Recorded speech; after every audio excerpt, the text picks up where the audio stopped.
Good evening, Master Yap. Good evening. How are you feeling? Great as usual. You I try to oh, be. I try to be. always doing Happy good. all the time. Yeah. Happy, full of energy. Yeah. How amazing. Yeah. How was this first day for you? The first healing retreat in Australia? What's the feedback you got? Well, I love it. This is the first time I'm really teaching my art, Yan Shao Kong, more from the aspect of healing. Yeah. In the past, it's more for like personal health development, and so on, to mainly people who are either in martial arts or in physical, we do a lot of physical work, education. But this time it's more, for healing. And I think what was interesting is we had quite a diverse group of people. Yeah. People with different backgrounds, different levels of skills. Some of it have done other types of arts before, other healing modalities and so on. I think, and most of them haven't done what I was teaching, right? I think there's only one couple who did my online course. That's right. Right? But the rest of them were new to it. And for me, it was very interesting because my personal challenge, right, is how to be able to teach Qigong, or I rather call it Nei Gong, in a way that is accessible to people in a much faster way. As you know, in traditional Qigong or Nei Gong, it takes years to be able to cultivate the skills, you see. And I think that is one of the problems of learning Nei Gong, and which sort of deters people. They think, oh, it takes too long, And most people, and especially in the modern lifestyle, you're aiming for instant gratification, right? If you tell someone, well, it's going to take you at least 5 years to deliver, or to develop your skills, most people will look at you a bit funny and say, no, I think I'll try something else. So the challenge is, how do you teach the authentic and real Qigong and help people who are beginners, but with a keen interest to develop the real skills, not the imaginary skills, That's right. Right? And that is the ability to be able to feel their body, feel their energy, be able to channel the energy and so on, right? And then that's what I mean by real skills. On the other hand, I met Qigong practitioners, and they have what I call imaginary skills, because I don't know who they follow, but after practicing, they feel, I've got it. Look, I can project chi, But in reality, when I feel it, there's nothing there, So that's what I mean. Imaginary is all in their mind. They think they have a certain level of skill, but because they haven't really tested themselves or had somebody at a higher level evaluate them, Some of them even learn online, right? And think, wow, I've got this ability, So I think, to me, that's kind of strange. It's like, what shall I say?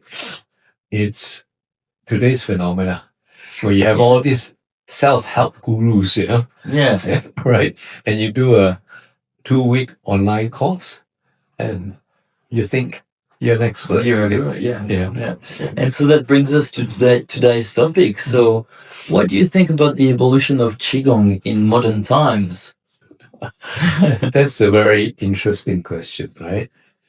And I think certainly Qigong has become a lot more popular. Yeah, now as I say, you compare it even 5 years ago or 6 years ago, if you turn up, let's say at a cocktail party and say, hey, I've been practicing Qigong, most people give you a funny look, like, what is that, right? But now when you meet somebody and when you have conversations, it's not uncommon to hear about, somebody having an energy treatment, right? Energy healing, and things like that. Whether they use the term Qi or not, right? They may use various terms, but it's energy related, right? And Tai Chi as well. Yeah, Tai Chi too has spread, right? And of course, Tai Chi started out as a martial art, but now it's probably one of the most widely practiced arts in the world, right? And most people treat Tai Chi, in fact, I would say 90% of the Tai Chi out there is purely Qigong.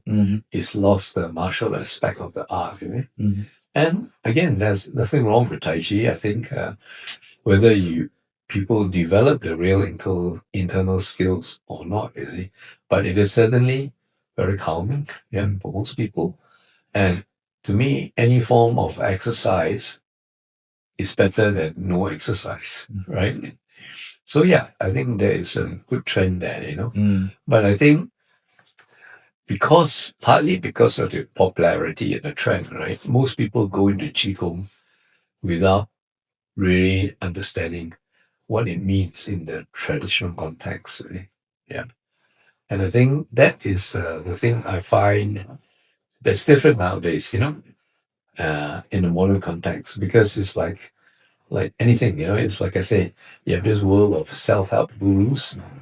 You can do an online course, or you can go to the park and sign up for, a 3-hour lesson, and bingo, you're sort of I wouldn't say expert, but you're already a practitioner. Yeah. I think whereas in the old days, when someone goes into practice some internal art or Qigong, they go with the expectation that it's going to take them a lot of time, dedication, and it's going to be a matter of years before you develop the real skills. But nowadays, I think not everybody, but some of them is sold, some of the way the Qigong is sold, that sign up for this online course and you can get these skills in 3 months or 3 weeks. So there's always that part of it. And of course, they have very, what shall I say, persuasive marketing materials, right? People with, dressed up in costumes, right? Traditional costumes, like a Chinese Kung Fu master. And they have a long beard, or may not have a long beard, or they have, and they project that experience. And people buy into that. Yeah. So if someone looks like Kung Fu from a Kung Fu movie, then most people who don't have the exposure to this sort of thing would think that, that guy must be good. Whereas you could have some guy who's like a normal guy off the street who may be highly skilled. And you place him next to the other guy, and people say, I'll pick the guy with a nice suit, rather than the guy who's really the expert.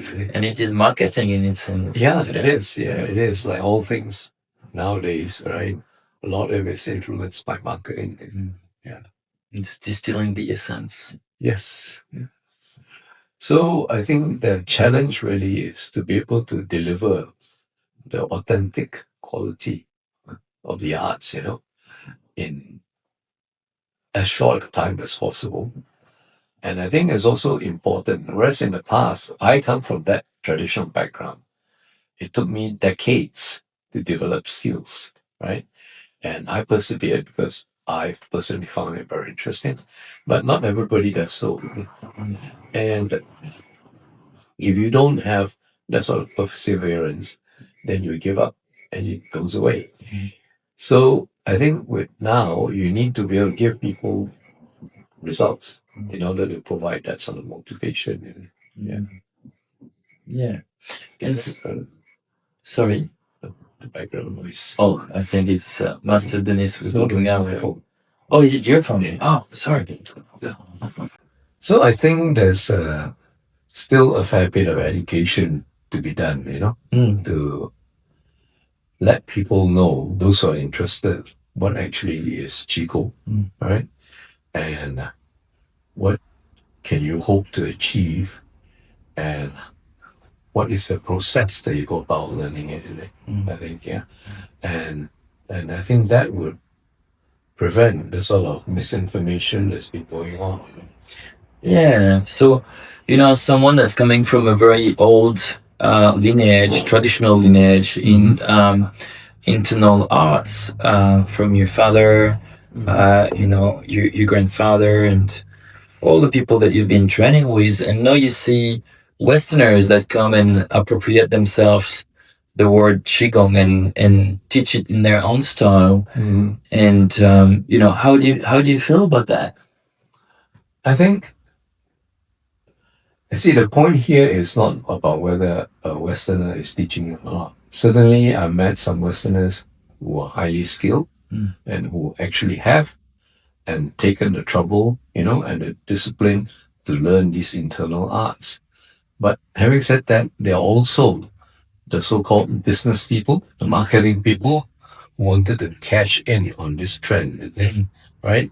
And they position themselves with good marketing, a good presentation, right?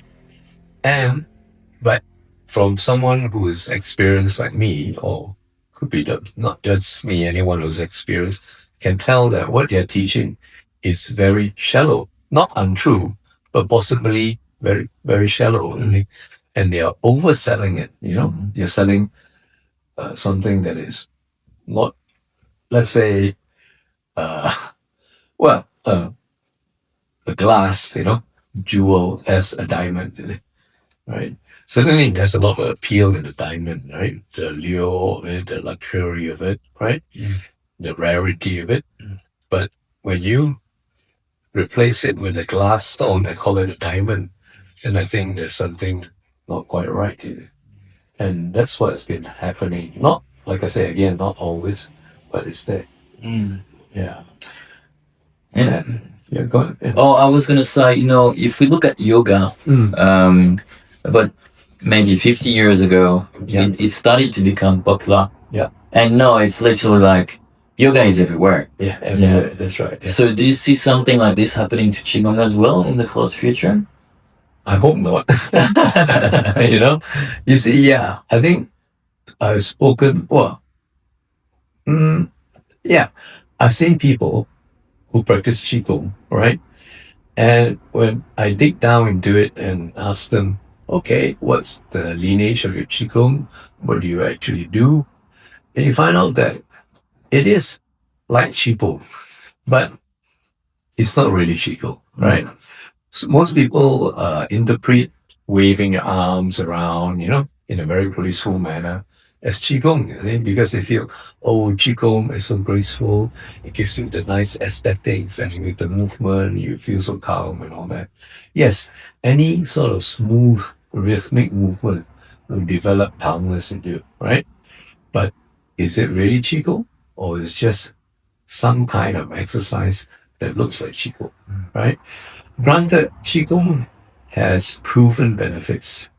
In fact, one of the well-known studies is actually done by Harvard Medical School, right? They have done studies on Qigong, and they actually found out that Tai Chi, in this case, they did certain exercises or sort of experiments, you can say, with Tai Chi, and they found that Tai Chi actually helps for people who are doing a post-operative recovery, right? People come out of operation. For people, older people, geriatrics, for maintaining their general health and also mental clarity, and so on, you see, and from people with, other disorders, you see. And if you go to the Harvard Medical Center website, they actually encourage people to practice Tai Chi, and Harvard has actually come up with its own booklet on Tai Chi. You can purchase it on their Harvard book list, stalls.